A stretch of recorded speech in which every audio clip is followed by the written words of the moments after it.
네, 오늘 나와주신 두 분의 전문가 소개해드립니다. 오늘은 새 얼굴이 한 분 계세요. 와운의 파트너 강정환 멘토 오늘부터 합류하셨고요. 그리고 하이투자증권 스마트 PB센터의 이화진 멘토도 나와 있습니다. 두 분 어서 오십시오. 안녕하십니까. 일단 미국 증시는 혼조로 마감을 했고 그렇게 나쁜 모습은 아니었거든요. 근데 오늘 시장이 또 우리는 조정을 좀 보입니다. 시장 얘기부터 좀 점검을 해봐야 될 것 같은데 강정환 멘토부터 시장 얘기 좀 해주실까요?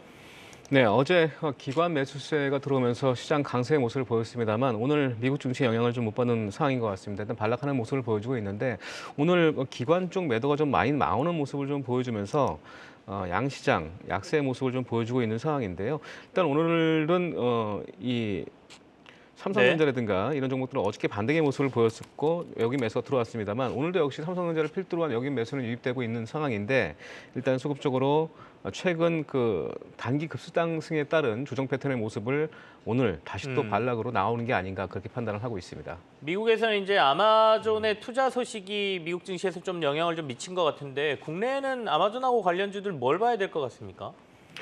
아마존 관련돼서는 최근에 아마존의 웹 서비스가 점유율 1위를 기록하고 있습니다만 전반적으로 지금 데이터 센터 구축이 나서면서 그동안 마이크로소프트와 구글의 생성 AI 기술을 접목한 이런 평가에서 뒤처져 있는 상황인데 AI 데이터 센터 구축을 좀 하면서 최근에 다시 이슈가 되고 있는 모습을 보여주고 있습니다. 오늘 관련주들 강세 모습을 보여주고 있는데요.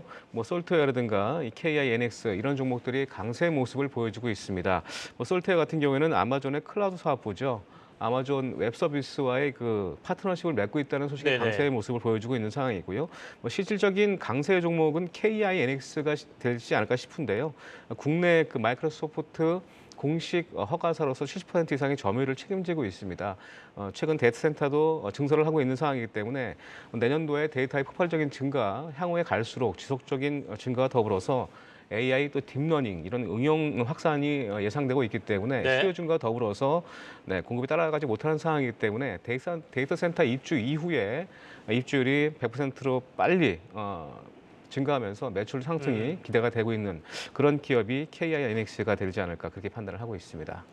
지금 아마존과 관련된 회사들 몇 개를 얘기해 주셨습니다. 오늘 솔트웨어 주가 좀 강세 보이고 있고 그다음에 파워링크, KINX, 폴라리스 오피스 이런 것들이 이제 관련주라고 해서 주가가 오르고 있는데 우리 강정원 멘토께서는 KINX가 조금 더 네. 그중에서도 주목해 볼 만한 회사다 이렇게 꼽아 주셨으니까요. 일단은 관련 네. 업종들이 강세를 보이는데 시가총액이 좀 작기 때문에 그나마 시가총액이 좀 좋은 그런 종목군 중에서는 KINX가 실적도 꾸준하게 증가가 있는 모습을 보여주고 있는 상황이고 물론 아마존 웹 서비스가 시장 점유율 40%로 1위를 기록하고 있습니다만 마이크로소프트도 지금 점유율 20%를 가까이 차지하고 있고 국내 70%의 시장을 책임지고 있는 상황이기 때문에 KINX의 종속회사인 STP 소프트가 있습니다. 그 회사를 기점으로 해서 데이터 센터 구축에 대한 수혜가 좀 실질적으로 되지 않을까 그렇게 판단을 하고 있습니다.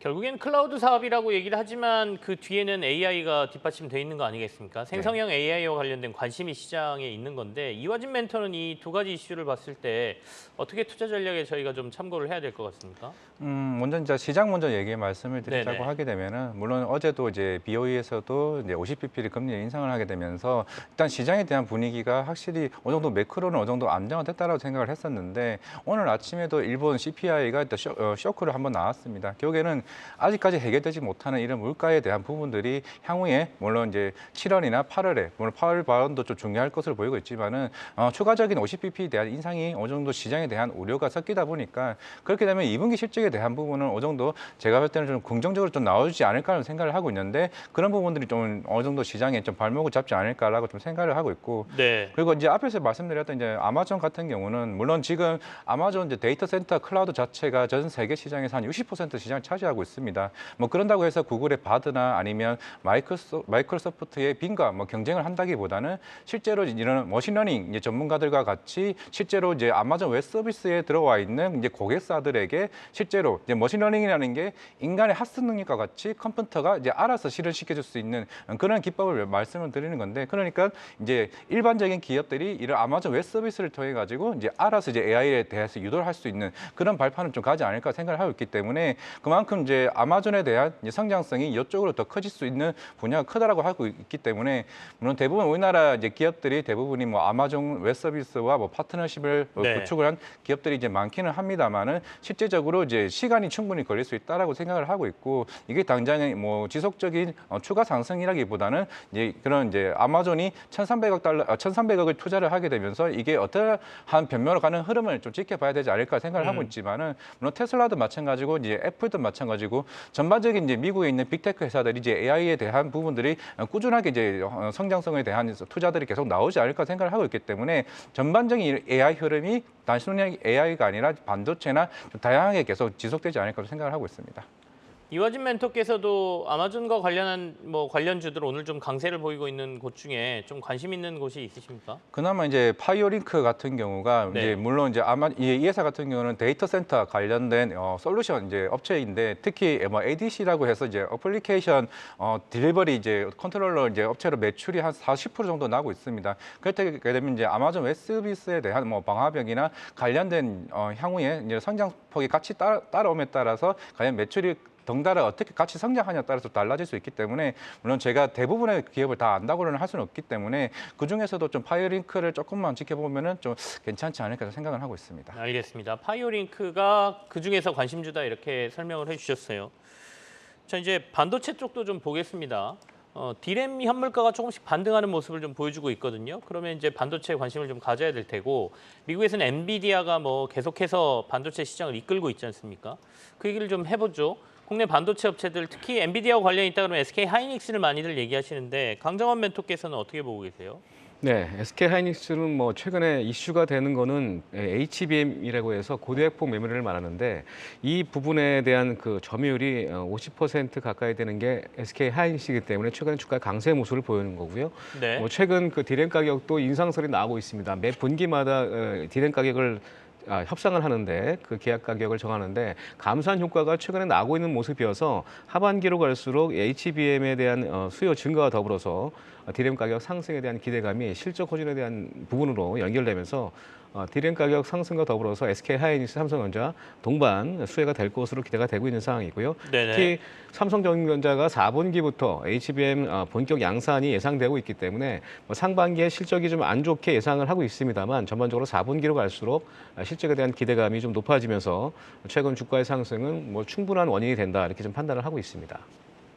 앞으로도 그러면 좀 반도체 쪽은 저희가 관심 좀 가져야 될까요? 그러니까 뭐 단순히 HBM만 보면 SK 하이닉스라고 하지만 그 밑에는 그 공급 체인이 굉장히 많지 않습니까? 뭐 네. 부품도 있고 소재도 네. 있고 여러 개 있지 않습니까? 어디에 좀 하반기에 주목해야 될 것 같으세요? 일단은 쿼츠 사업부를 또 영위하고 있는 원익 QNC라고 있는데 네. 이런 관련된 종목들, 반도체 공정에서 필요한 종목들도 관심을 가질 필요가 있지 않을까 그런 생각이 드는데요. 원익 QNC 같은 경우에는 그 반도체 웨이퍼 소모성 부품을 만드는 기업인데 이 쿼츠에 대한 수요도 뭐 세계 점유율 뭐 1위를 차지하고 있는 기업이기 때문에 최근에 주가도 실적도 1분기 나쁘지 않은 모습을 보였고 반도체 수요 증가는 역시 마찬가지 반도체 웨이퍼 공정에서 필요한 소모품 관련 기업들도 우리가 관심을 가질 필요성이 있지 않을까 그렇게 판단을 하고 있습니다. 알겠습니다. 이화진 멘토도 반도체 업종 좀 점검해 주시죠. 네, 뭐 일단은 이번 2분기 실적도 중요는 하겠지만은 네. 그동안 반도체는 후공정 위주로 조금 주가가 많이 이제 올라왔었던 거고 그 이유가 이제 전공정 같은 경우는 삼성전자나 이제 하이닉스와 같이 이제 캐펙스 이제 부진이 계속 이어지다 보니까 결국에는 이제 전공정이 살아나기 위해서는 업황에 대한 회복이 좀 중요할 것으로 보이고 있습니다. 결국 5월 말부터 이제 어느 정도 DDR4에 대한 재고 물량이 떨어내게 되면서 이제 SK 하이닉스가 바닥을 다지고 올라왔듯이 점차적으로 DDR5도 이제 침투율이 점차적으로 올라가고 있다는 모습을 이제 보이고는 있습니다. 결국에는 중국 쪽에 대한 스마트폰이 살아나게 되면서 모바일 시장도 좀 살아나고 결국 PC 수요와 서버 이용에 대한 흐름도 전반적으로 다 어느 정도 회복 구간이 2분기에서 3분기를 가늠을 했을 때 물론 이제 2분기 실적이 어느 정도 끝나고 실제로 콘콜이 나왔을 때 거기에 대한 발언에 따라서 좀 전공적인 흐름도 충분히 나쁘지 않을까라고 생각을 하고 있고 최근에는 이제 HBM 관련주들이 서서히 계속 꾸준하게 이제 올라오고 있는데 결국에는 이제 전공적인 흐름도 충분히 키 맞추기가 나올 수 있다는 부분이 결국에는 이는 네네. SK 하이닉스나 이제 삼성전자에 대한 캐펙스가 어느 정도 다시 한번 하락을 찾을 수 있는 부분이 올해 하반기나 내년 초에 나오게 되면은 그동안 후공정으로만 이제 집중됐던 부분이 전공정에도 충분히 퍼질 수 있지 않을까 좀 생각을 하고 있습니다. 우리나라가 이 반도체 전체적인 공정에서는 후공정이 좀 강하다고 평가를 받고 있죠. 근데 이화진 멘토 말씀하신 것처럼 만약에 D램 쪽의 가격이 좀 반등하고 전체적으로 업황이 좋아진다 그러면 전공정 쪽에도 좀 관심을 갖자 이렇게 말씀을 주셨습니다. 같이 참고를 좀 해주세요. 자, 그다음에는 화장품 업종 한번 살펴보겠습니다. 중국하고 미국의 관계가 좀 개선되고 중국 쪽이 조금 경기 부양책하고 그러면 중국 관련주들이 움직이거든요. 그중에 이제 대표적인 게 화장품이죠. 근데 이제 더 이상 중국 보지 마라라고 말씀하시는 분도 있고요. 도리어 화장품 볼 거면 미국 쪽 그러니까 북미 이쪽에 시장 점유율을 넓히는 데들이 낫다 이렇게 말씀하시는 분들도 계시던데 화장품 업종이 요즘 최근에 괜찮으니까요. 좀 점검해 보겠습니다. 강정원 멘토부터 말씀 좀 주실까요? 네, 화장품 업종이 최근에 말씀하셨던 것처럼 미중 관계의 어떤 그 긍정적인 모멘텀, 최근에 토니 블랑 그 국무장관이 시진핑을 방문을 하면서 관련된 좀 교류 관계가 좀 좋은 모습을 보여주면서 최근에 화장품 업종 강세의 모습을 보였고요. 뭐 최근에 화장품 업종이 강세를 보여주고 있는 부분, 뭐 중국에 의존할 필요는 없겠다고 말씀드렸습니다만 그만큼 사업 매출 처의 어떤 국가의 다변화를 좀 보여주고 있는 상황이고요. 네. 뭐 최근 중국 관련돼서는 지금 LPR 금리, 대출 우대 금리를 5년 만기, 1년 만기 인하를 했습니다만 이 또 내년 다음 달 뭐 예상보다는 크게 그 경기 부양의 의지가 좀 나오지 않다라고 판단을 되면서 지수가 밀렸고 관련 종목들이 약세를 보였습니다만 그럼에도 불구하고 이번 달 다음 달 마지막 주에 있는 중국 공산당의 중앙정치회의에서 추가적으로 재정부양책 발표 가능성이 많기 때문에 일단 중국을 본다면 일단 화장품 업종에 대한 모습은 긍정적으로 계속 봐야 될 것 같고요. 매출처 다변화 측면에서 보더라도 이 화장품 관련 업종들은 리오프닝과 더불어서 이제는 긍정적인 모습을 계속 유지되면서 실적도 계속 상승세의 모습을 보여주고 있다는 점은 긍정적으로 봐도 될 것 같습니다.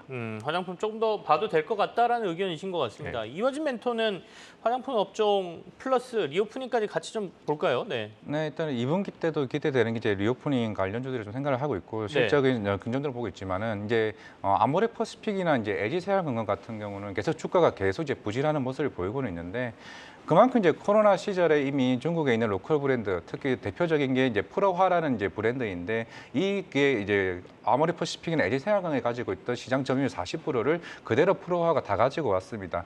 결국에는 지금의 화장품의 주가들이 대부분 탈중국화된 색조 화장품이나 이제 중소 화장품들이 주가가 계속 좋았던 흐름이 나왔었고, 실제 오늘 같은 경우도 토니모리도 우리 국내 매출이 50%가 많은 비중을 차지했고 중국의 비중이 그렇게 크지는 않습니다. 네. 결국에는 아모레퍼시픽이나 LG생활건강이 중국에 대한 매출 비중이 30%나 35%까지 이제 올라가고 있기 때문에 물론 북미 쪽도 넘버원은 있습니다만 아직까지 매출 비중이 크게 올라오지 않다는 측면에서는 주가가 아직까지 바닥을 탈피하지 못하는 상황이라 생각을 하고 있고, 결국에는 그런 타겟을 잘 잡았던 뭐 최근에 IPM이나 SC나 뭐 CNC 인터내셔널과 같은 이제 일본이나 동남아 특히 북미 쪽으로 타겟을 잡았던 화장품 업체들은 계속 꾸준하게 역대급 실적을 계속 유지하고 있던 만큼 결국 그러한 흐름은 2분기, 3분기에도 계속 지속되지 않을까라는 생각을 하고 있고, 결국에는 아까 앵커님 말씀대로 만약에 한국과 중국과의 관계가 좋아진다라고 해서 결국에는 이런 대형 화장품들이 실적이 크게 개선되기는 조금은 쉽지 않지 않을까를 좀 생각을 하고 있습니다.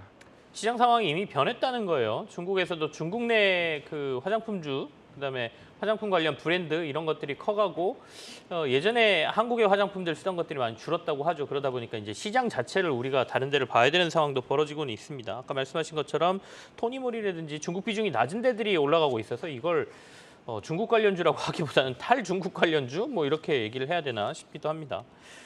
자동차 업종 한번 볼까요? 현대기아차가 또 2분기에 역대급 실적이 나올 거란 얘기가 언론을 통해서 솔솔 불고 있고요. 베트남에서도 시장 비중이 꽤 많이 올라가서 일본 도요타를 제쳤다라는 뉴스도 제가 오늘 아침에 확인을 했는데 현대기아차 플러스 뭐 부품업체들 전반적으로 한번 점검을 좀 해보죠. 강정원 멘토부터 얘기해 주시죠.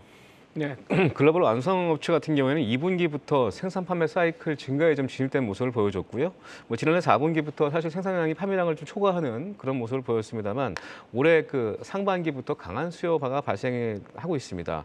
최근에 현대차, 기아도 마찬가지 2분기 최대 실적 전망치가 예상되고 있고 역시 5월 달도 미국 매출이 대폭 증가하면서 최대 또 실적을 기록을 한 만큼 주가에 대한 흐름을 보게 되면 최근에 조정을 받았는데 네. 지금 밸류에이션도 PR 4배 정도 수준밖에 안 됩니다. 현대차가 5배 정도 수준이고 기아가 4배인 수준인 점을 감안하면 상당히 저평가의 모습을 좀 보여주고 있고요. 최근에 그 SUV라든가 이런 고급 차량의 상승세, 가격 그 소매 가격이 좀 올리면서 실적도 잘 나오고 있는 상황인 모습이고요. 또 하반기에도 신차 11종 이상 출시를 지금 목표로 하고 있기 때문에 올해 2분기를 기점으로 수익성 개선 모멘텀이 계속 이어질 것으로 기대가 되고 있고요. 역시 마찬가지로 완성차 업체를 보게 되면 하반기까지도 재고 축적도 충분히 쌓아야 될 시점이기 때문에 이런 부분을 감안한다면 지금 우호적인 환경이 조성되고 있다라고 판단을 하면 좋을 것 같고요.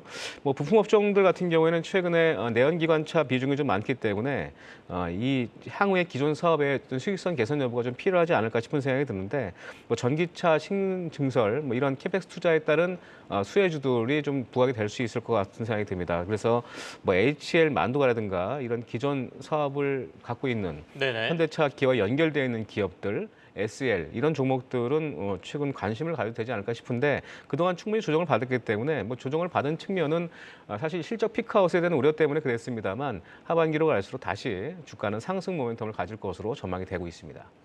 사실 결국에 주가는 그 기업 실적에 대한 함수지 않습니까? 영업 이익을 얼마나 많이 내느냐가 주가를 결정하는 건데 2분기에 또 역대급 실적이 나온다고 하니까 시장에서 이걸 얼마나 반영시켰느냐 안 시켰느냐의 문제일 것 같긴 합니다. 이화진 멘토께서는 현대, 기아 플러스 뭐 부품주들 전반적으로 어떻게 투자 의견 갖고 계세요? 네, 결국에는 이제 북미 시장이 계속 중요하다 볼 수 있겠고, 물론 거기다가 뭐 유럽이 어느 정도 경기가 회복이 되고 유럽 쪽이나 이제 인도 쪽에 대한 데이터도 계속 꾸준하게 나오게 된다라고 하게 되면은 뭐 어느 정도 충분히 이제 이익 모멘텀이 될 수가 있을 것 같고, 그것만큼 이제 현대차나 기아가 전기차 침투율이 얼마만큼 빠르게 올라가냐가 좀 중요할 것 같습니다. 결국 도요타도 이제 전기차 시장에 본격적으로 들어설 것으로 보이고 있기 때문에 결국에는 지금 이제 북미 쪽 같은 경우는 최근에 월별 데이터를 나왔어도 현대차 같은 경우나 기아 같은 경우도 그런 SUV나 이제 제네시스와 같은 이제 고급 라인에 대한 매출이 본격적으로 나오고 있다는 측면이기 때문에 1분기, 2분기 실적이 계속 나왔던 거고, 워낙 이제 북미 쪽 시장은 픽업 트럭이나 이제 SUV에 대한 수요가 굉장히 좋은 상황이기 때문에 뭐 GM이나 포드와의 관련된 경쟁에서 어느 정도 계속 꾸준하게 개선된다라고 하게 된다라고 하면은 충분히 중장기적으로 오히려 더 좋아지지 않을까 생각을 하고 있습니다. 특히 뭐 기아 EV9 같은 경우도 내년부터 북미 쪽에 이제 본격적으로 출시를 이제 앞두고 있는 상황이기 때문에 어느 정도 그런 모멘텀이 지속되지 않을까. 부품주도 마찬가지입니다. 조지아나 이런 엘리베아마에 있는 공장 자체도 그동안 북미 쪽의 시장의 흐름이 물론 올해 초부터 이제 긍정적으로 나왔었기 때문에 그런 이제 대형사들에 대한 증설이나 이제 캐파가 늘어날수록 이제 부품주도 덩달아 실적이 우상향되지 않을까 좀 생각을 하고 있습니다. 부품주도 덩달아서 실적은 좀 좋아질 거다. 그렇다면 이제 자동차 업종은 하반기에도 좀 눈여겨볼 필요가 있다라는 얘기겠죠. 2분기 진짜 역대급 실적이 나올 수 있는지 좀 보시죠. 판매고나 이런 것들을 바탕으로 보통은 전망을 하기 때문에 괜찮은 것 같습니다. 그리고 또 미래투자와 관련해서 얼마 전에 또 발표를 했지 않습니까? 현대차에서 여러 가지 중심을 둔 데들이 있어요. 물론 전기차, 그러니까 전동화, 그러니까 전체적으로 라인의 전동화 얘기도 했고 전기차 비중도 얘기했고 거기에는 수소와 관련된 어떤 생태계에 대한 투자 얘기도 좀 나왔거든요. 그래서 수소 쪽이 조금 투자 작년에 비해서는 얘기가 좀 언급이 많았다 이런 평가도 있더군요. 그런 것까지 좀 참고하시길 바라겠습니다. 자, 그럼 두 분과 함께 오늘 유망주 확인하는 시간으로 들어가겠습니다. 자, 두 분이 가져오신 유망주 확인해 보죠. 강정원 멘토 덕산 하이메탈 가져오셨습니다. 반도체 관련주예요. 반도체 패키징용 재료 솔더블을 생산하는 업체다 이렇게 설명을 위에 붙여주셨고요. 그리고 이화진 멘토께서는 효성 TNC 최악은 지나갔다라고 뽑아주셨는데 투자 포인트 각각 확인해 보겠습니다. 덕산 하이메탈부터 투자 포인트 좀 말씀해 주십시오. 네, 말씀하신 것처럼 반도체 패키지용 솔더벌 재료를 만드는 기업인데요. 반도체 칩과 기판을 연결해서 전기적 신호를 전달하는 소재가 솔더벌 소재라고 하는데 최근에 그 CPU, GPU 이런 전기 신호가 많은 고성능 반도체 칩을 메인보드 기판과 연결해주는 기판이 FCBGA, 플립칩 볼 그레이드 어레이라고 하는데 여기에 솔더볼이 들어갑니다. 특히 이제 덕산 하이메탈은 그 마이크로 솔더볼이라고 해서 일본이 그동안 점유를 하고 있던 이 초소형 마이크로 솔더볼을 국산화해서 세계 1위를 좀 차지하고 있고요. 엔비디아의 주요 고객처입니다. 엔비디아뿐만 아니라 마이크론, 인텔 또 그리고 삼성전자, SK 하이닉스까지 고객사가 두고 있기 때문에 이 솔더볼은 대부분 스마트폰과 태블릿 PC에 들어가고 특히 이제 AI 그 GPU에 CPU 고성능 반도체에 들어가기 때문에 수요가 폭발적으로 증가할 것으로 기대가 되고 있고요. 뭐 최근에 주가 흐름도 바닥에서 좀 상승하는 초기의 모습을 좀 보여주고 있기 때문에 덕산 하이메탈을 추천 종목으로 제시하도록 하겠습니다. 덕산 하이메탈 손절가하고 목표가 좀 소개해 주십시오. 네, 목표가는 10,000원 제시해드리겠고요. 손절가는 6,000원 하위 시에 손절로 대응하시면 되겠습니다. 알겠습니다. 자, 그러면 효성 TNC 투자 포인트 좀 확인하겠습니다. 이화진 멘토. 네, 일단 뭐 효성 TNC 같은 경우는 이제 뭐 합성섬유 관련해서 이제 스판덱스 관련 종목으로 좀 보시면 될 것 같은데, 이제 코로나 때 그동안 이제 홈 트레이닝에 대한 트렌드로 인해 가지고 그런 레깅스나 관련 수요가 좀 폭발적으로 일어났던 부분으로 이제 주가가 좀 강한 상승 흐름을 보였었는데, 일단 이쪽 시장은 중국 시장이 그 60%로 전 세계적으로 굉장히 중요한 시장이라고 볼 수가 있을 것 같습니다. 그 중에서 효성 TNC가 거의 30% 시장을 좀 가져간다고 보시면 될 것 같고, 결국에는 최근에 스판덱스와 그 비디오, 원재료인 비디오에 대한 스프레드가 작년 10월부터 꾸준하게 이제 올라오는 모습을 볼 수가 있습니다. 그렇기 때문에 그러면서 어느 정도 재고 부분도 계속 꾸준하게 줄어드는 모습을 볼 수가 있고, 최근에 중국에 대한 의류 판매도 1월 달부터 플러스로 이제 돌아온 모습을 보였었기 때문에, 네. 최근에 이제 중국도 어느 정도 그런 경기에 대한 회복이 물론 하반기쯤은 좀 크게 회복되지 않을까 생각을 하고 있지만은, 어느 정도 1, 2분기 때부터 이제 계속 실적은 계속 우상향으로 좀 나오고 있는 모습을 보이고 있습니다. 결국에는 최근에 중국 데이터 같은 경우에도 수입은 스판덱스의 수입이 이제 많았고 수출이 줄어드는 모습을 보였었는데, 이미 작년에 중국 쪽에 있는 스판덱스 공장 자체가 구조조정에 들어가게 되면서 오히려 반사 수혜로 효성 TNC가 훨씬 더 많은 이제 수출을 보였었기 때문에, 네. 그런 기간은 생각보다 길어질 수 있다는 측면에서 효성 TNC가 오히려 2분기나 3분기 때 오히려 더 반사 수혜를 크게 더 볼 수 있다는 측면에서는 좀 기대를 봐도 되지 않을까 좀 생각을 하고 있습니다. 목표가 손절가 지금 나가고 있습니다. 효성 TNC 목표가 50만 원, 손절가 35만 원 제시됐습니다. 참고하십시오. 제가 이제 농담 삼아 가끔 얘기하는데 효성 TNC에 굉장히 훌륭한 CEO 계신다고. 저랑 이름이 같은 대표이사 김치영 대표이사 효성 TNC에 계십니다. 제가 항상 응원하고 있습니다. 언제 한번 방송에도 좀 나와주십시오. 같이 얘기하는 것도 재밌는 장면일 것 같습니다. 자, 두 분과는 여기서 마무리하겠습니다. 강정원 멘토 그리고 이화진 멘토와 오늘은 함께했습니다. 감사합니다.